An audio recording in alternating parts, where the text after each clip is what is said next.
오늘 우리에게 주신 하나님의 말씀은 신약 히브리서 4장입니다. 히브리서 4장 14절에서 16절까지의 말씀 다 같이 합독하도록 하겠습니다. 히브리서 4장 14절에서 16절까지 말씀 우리 다 같이 합독하도록 하겠습니다. 읽겠습니다. 시작. 그러므로 우리에게 큰 대제사장이 계시니 승천하시니 곧 하나님의 아들 예수시라. 우리가 믿는 도리를 굳게 잡을지어다. 우리에게 있는 대제사장은 우리의 연약함을 동정하지 못하실 이가 아니요 모든 일에 우리와 똑같이 시험을 받으신 이로되 죄는 없으시니라. 그러므로 우리는 긍휼하심을 받고 때를 따라 돕는 은혜를 얻기 위하여 은혜의 보좌 앞에 담대히 나아갈 것이니라. 아멘. 네, 오늘 본문은 히브리서에서 어찌 보면 가장 또 중요한 부분이라고도 볼 수 있는 그런 부분입니다. 히브리서라는 성경은 그리스도의 위대함을 말씀하고 있는 성경입니다. 근데 왜 말씀하고 있느냐? 우리가 지금은 다 이렇게 볼 수는 없습니다만은 히브리서 1장에서부터는 이제 그리스도의 위대함을 유대인들이 존경하고 있는 많은 인물들과 존재들을 이제 비교하면서 드러내고 있어요. 그래서 모세나 아론 그리고 천사 이런 존재들보다 더 위대하신 분이 그리스도시다라는 사실을 증거하고 있습니다. 근데 왜 그러냐면은 이 히브리서를 읽는 독자가 말 그대로 히브리인들이기 때문에 그렇습니다. 근데 어떤 히브리인들이냐? 당시에 로마의 박해로 인해서 더 이상 기독교를 믿지 못하게 하는 그런 상황 속에 놓여 있는 사람들을 위해서 기록한 책이라고 볼 수 있습니다. 그러니까 이 히브리서를 읽는 사람들 독자는 어떤 상황에 처해 있느냐면 지금 믿음을 지키기가 너무 어려운 상황이고 또 소망을 자꾸 잃어버리고 있고 그리고 이제 교회가 계속해서 박해를 받는 상황 속에서 놓여 있으면서 어떻게 믿음을 지키기가 너무 어려운 그런 독자들이 있는 거예요. 자, 그러니까 그들이 대단하다고 여기고 있는 모세나 아론 또 천사와 같은 신비적인 존재들을 드러내면서 그리스도가 이들보다 더 위대하시다. 자, 그 어떤 피조물이나 존재들보다 위대하신 그리스도께서 너희를 위하여 어떤 사역을 하고 계시는지 말씀하고 있는 책이 히브리서입니다. 그래서 우리가 히브리서에서 오죽하면 11장에 무슨 장이라고 부릅니까? 믿음장이라고 부릅니다. 믿음 잃지 말라는 겁니다. 그 선조들, 너희들의 선조들을 한 명씩 한 명씩 다 얘기하면서 그들의 믿음을 한번 본받아라. 하지만 12장에 보면 누구가 예수를 바라보자. 왜? 믿음의 주요 또 온전하게 하시는 이인 예수를 바라보자. 그 어떠한 사람들보다도 더 믿음의 끝판왕이시고 더 믿음을 몸소 보여주신 그분을 바라보는 삶이 우리가 소망을 지킬 수 있는 삶이다라는 거죠. 자, 그래서 히브리서는 그런 흐름 속에서 읽어야 우리가 조금 더 마음속에 더 가다듬을 수 있고 또 우리의 믿음이라는 어떤 그 부분을 통해서 우리가 더욱더 예수님을 바라볼 수 있고 알 수 있는 그런 기록된 책이라고 볼 수 있습니다. 자, 그래서 그리스도는 오늘 본문에 보시면 우리에게 진정한 대제사장이 되셔서 하나님과 우리 사이에 참된 중보자가 되신다라는 것을 선포하고 있습니다. 자, 그 대제사장으로서의 역할과 중보자로서의 역할이 어떤 것인지 자세하게 설명하는 가운데 오늘 본문이 왜 중요하냐면 그 모든 내용들의 서두가 되기 때문에 그러니까 머릿말의 역할을 하고 있기 때문에 중요하다고 볼 수 있습니다. 자, 히브리서가 오늘날에도 우리에게 중요합니다. 왜 그러냐면 점점 신앙을 지키기가 어렵습니다.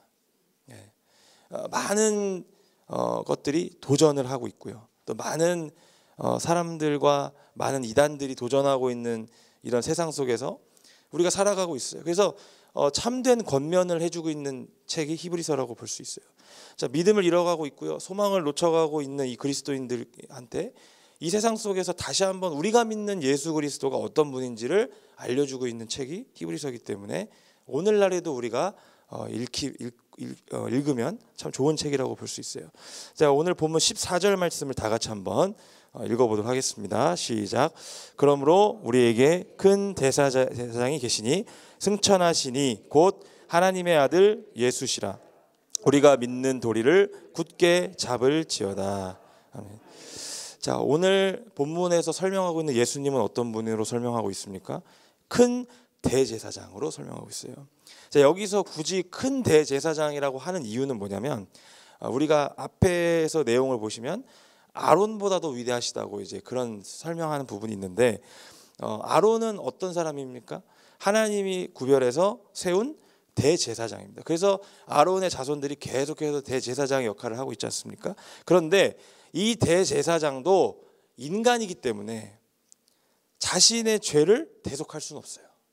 그러니까 한계가 있는 거죠. 제한적이고 한계가 있고 그냥 하나님께서 세워주셨기 때문에 그 역할을 하는 사람이라는 거죠. 그런데 우리의 큰 대제사장이신 예수님은 어떤 분이시냐?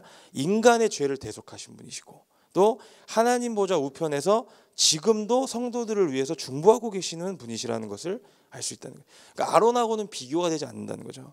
그러니까 점점 신앙을 붙잡기 어려운 이런 세상 속에서 우리는 나도 모르게 소망이 사라지는 경험을 할 때가 있습니다.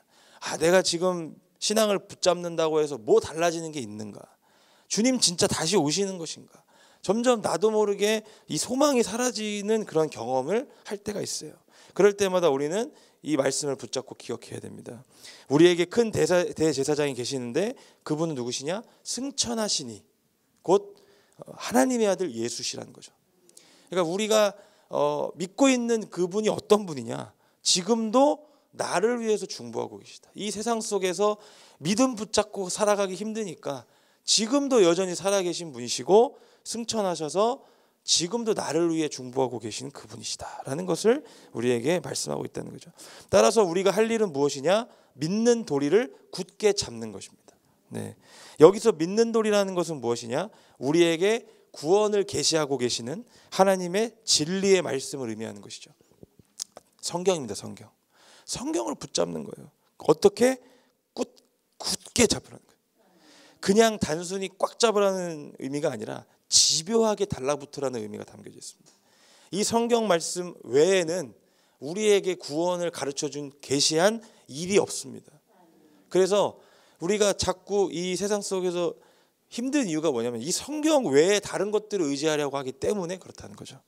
우리에게 구원을 주신 말씀은 이 성경 말씀 하나뿐인데 자꾸 우리가 다른 곳에도 구원이 있다라고 믿고 있기 때문에 나도 모르게 소망이 사라지고 있는 거예요. 그런데 그럴 때마다 우리는 한계에 봉착할 수밖에 없어요. 다시 말하면 이 말씀은 구원에 관한 진리를 최고로 귀하게 여기라는 거예요. 그래서 온 힘을 다해서 이 진리를 지키기 위해서 노력해라. 왜? 너희들이 믿고 있는 그 말씀의 주인이신 예수님께서 승천하시니 곧 하나님의 아들 예수시기 때문에 그렇다는 거죠. 자, 그러면 우리가 이렇게 이 성경 말씀 믿는 도리를 굳게 잡을 수 있는 그 힘은 어디서 나오느냐? 15절 말씀에 우리 다 같이 한번 읽어보도록 하겠습니다. 시작.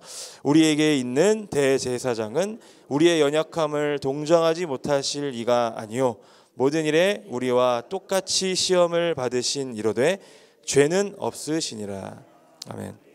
우리가 연약해서 계속적으로 믿음을 잃을지라도 신앙을 잃어버릴지라도 믿는 도리를 끝까지 붙잡을 수 있는 이유가 있습니다. 바로 우리의 대제사장이신 예수님께서 우리의 연약함을 동정하시기 때문에 그렇습니다. 네, 좀 달라요. 우리가 믿고 있는 신인 예수님은 다른 이방 신들과는 비교도 되지 않습니다. 왜 그러냐면 다른 신들은 그 말씀대로 지키지 않으면 즉각적인 처벌이 내려져요. 형벌이 내려져요. 저주를 품습니다. 그런데 우리가 믿고 있는 예수님은 어떤 분이시냐? 직접 자신이 인간의 한계를 겪으신 분이시고 불완전함을 겪으신 분이기 때문에 우리와 같은 존재를 누구보다 공감하신다는 겁니다. 이게 차이가 있는 거예요. 그래서 하나님이신 분께서 인간이 되셔서 우리의 연약함과 부족함을 누구보다 잘 아시기 때문에 우리가 죄로 인해서 잠깐 믿음을 잃어버릴지라도 잠깐 신앙을 좀 놓칠지라도 다시 한번 이 어려운 세상 속에 살아가면서 믿음을 잃게 되더라도 이해하신다는 거예요. 그러니까 이해하시기 때문에 다시금 돌아가서 믿는 도리를 굳게 잡는다면 하나님은 다 받아주신다는 거거든요. 자, 그래서 우리는 끝까지 이 부분을 가지고 믿는 도리를 굳게 잡아야 되는 것이죠. 하지만 우리와 똑같이 시험을 받으신 예수님은 죄는 없으신 분이시에요. 모양은 인간이지만 죄는 없으시기 때문에 우리의 죄를 사해 주실 수 있는 분이다. 오히려 그게 예수님의 위대하심이죠. 인간의 죄를 대속하기 위해서는 흠이 있으면 안 돼요. 왜냐? 구약에 나오는 제사에 나오는 제물도 흠이 없었어야 돼요. 그래야 인간의 죄를 대속하는 그 제물로 사용됐습니다. 우리의 죄를 사하기 위해서는 죄가 없으신 그분께서 이제 우리의 모든 죄와 허물을 사해 주셔야만 가능한데 그분께서 그렇게 하셨다는 거죠. 그런데 그분께서 어떤 분이시냐? 대제사장이시면서 동시에 중보자 되시는 분이시다. 그분이 우리를 위해서 죽으셨다. 그걸 통해서 우리가 다시 한번 믿음을 가질 수 있는 것이죠. 죄는 없으시지만 우리를 동정하시고 공감하시는 그분께서 함께 하시기 때문에 그럼 우리는 어떤 자세로 살아가야 되느냐? 16절 우리 다 같이 한번 또 읽어보겠습니다. 16절입니다. 시작. 그러므로 우리는 긍휼하심을 받고 때를 따라 돕는 은혜를 얻기 위하여 은혜의 보좌 앞에 담대히 나아갈 것이니라. 아멘. 믿음을 지키기 어려운 세상 속에서 살아가면서 여전히 죄에 노출되고 허덕이는 우리를 동정하시고 또 공감하시는 분이 계셔요. 바로 우리를 긍휼히 여기시고 때를 따라 돕는 은혜를 베푸시는 예수님이십니다. 우리는 예수님을 의지하면서 은혜의 보좌 앞으로, 즉 하나님께서 우리를 다스리시고 영광과 위엄으로 가득 찬 그 하나님의 보좌 앞으로 담대히 나아가야 됩니다. 우리는 부족합니다. 우리는 부족하고 연약합니다마는 예수님의 공로를 의지하고 힘입을 때, 그러면 그리스도 안에서 하나님의 진노하심이 사랑으로 변화되고요. 또 우리의 신분이 죄인에서 하나님의 자녀로 변화되고요. 우리의 심판이 영생으로 변화되고요. 우리를 정죄할 수 있는 그런 모든 우리의 죄악들이 하나님의 긍휼함으로 변화가 됩니다. 예수님만을 의지하면서 힘든 이 세상을 승리하며 살아갈 수 있게 되는 것이죠. 사랑하는 우리 성도 여러분, 지금 힘든 상황 속에 놓여 계신 분들 계십니까? 지금 내가 믿음 지키기 너무 어렵고 또 나도 모르게 소망이 사라지고 있고 또 믿음을 지키기 어려울 만큼 속상한 일이 있고 또 그런 어려운 마음이 있으신 분들이 계시다면 우리를 동정하시며 긍휼히 여기시는 그 예수님 앞으로 나아갈 수 있길 바랍니다. 우리는 부족합니다. 우리는 연약합니다. 우리는 제대로 된 마음 하나 품을 수가 없는 그런 너무나도 연약한 존재이지만 그 예수 그리스도를 의지하면 은혜의 보좌 앞으로 나아갈 수 있는 담대함이 주어집니다. 오늘 이 새벽에 우리의 큰 대제사장이시면서 중보자 되시는 예수님의 이름으로 승리할 수 있는 저 여러분 되기를 주님의 이름으로 기원합니다.